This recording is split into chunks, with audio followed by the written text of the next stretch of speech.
aine byona. That idiotic man. Aine byona ali Boston. Mbobali mu kujjako Museveni. Mumugira keyo.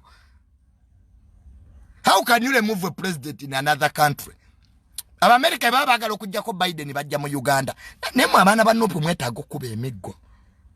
Boboy, you must be kind for lying Ugandans. Museveni yalwanira Hongo Kongo. Yalwanira Kuala Lumpur. If you want to remove a government, you should be on the ground.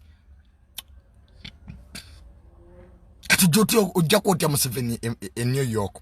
How? I had demon.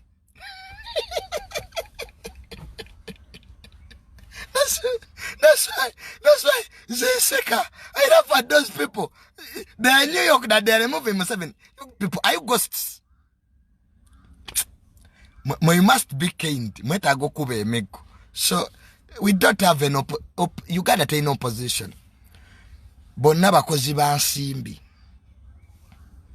Era former IGP Kayihura bwe yali ava mu police.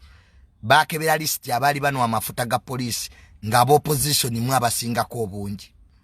Yeah, these people, nobody wants Museveni to go. Abantu bali mu kulya sente wano. People building houses. Gwera baba bakaba no poboka. Bonna bagagga bazibu.